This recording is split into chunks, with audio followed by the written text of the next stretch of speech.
The engines were finding life difficult. Workmen were mending the viaduct on the main line. The arches needed strengthening. The Fat Controller did not want to close the railway while the work was done, and so repairs took a long time.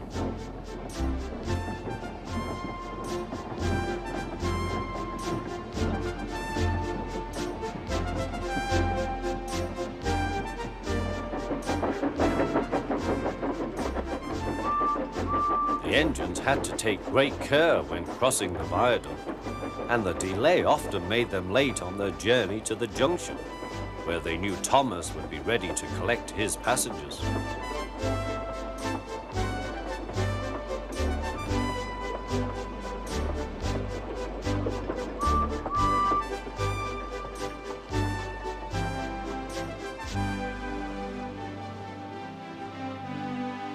Thomas grew crosser and crosser.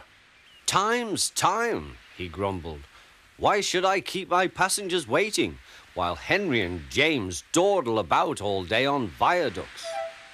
"Don't blame me," snorted Henry. "If we hurried across the viaduct, it might collapse, and then you'd have no passengers at all. What would you do then?" "Run my train on time, for one thing," retorted Thomas. He hurried away before Henry could answer. Bertie was impatient too. He was timed to arrive just after Thomas. His passengers found that instead of going straight from the bus to their train, they were kept waiting till Thomas arrived. Soon Bertie grew cross with Thomas. "Late again," he remarked, as Thomas panted wearily in.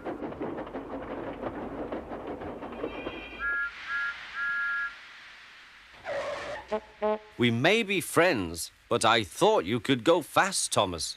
It's time we had another race. I reckon I could beat you now." Thomas let off steam loudly. "Rubbish," he hissed fiercely. "It's those mainline engines. They dither about on their viaduct and then blame the Fat Controller's workmen. It's just an excuse for laziness, if you ask me."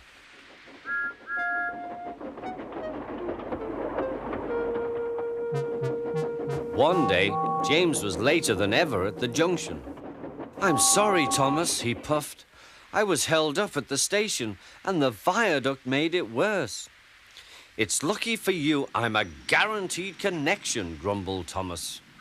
Before James could answer, he puffed importantly away. Come along," he panted to the coaches. Annie and Clarabel did their best, but Thomas soon found that he couldn't save much time. Suddenly, Thomas saw Bertie ahead. His radiator was steaming. "What's the matter?" asked Thomas. "You should be at the station by now. You're late." "I feel dreadful," moaned Bertie. "All upset inside, and driver says he can't make me better." "Thank goodness you're late too. Can you take my passengers, please? They'll never get home otherwise."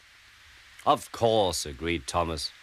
He now felt sorry for Bertie and promised to get help at the next station. Thomas set off again. Already he felt much more cheerful, and Bertie's passengers, travelling in Annie and Clarabel, all reached home safely. When Bertie was better, he came to thank Thomas. "I am sorry I teased you about being late," he said. "That's all right," said Thomas. "I'm glad I could help. There are times when being late isn't such a bad thing after all." With a last cheerful greeting, the two friends went back to work.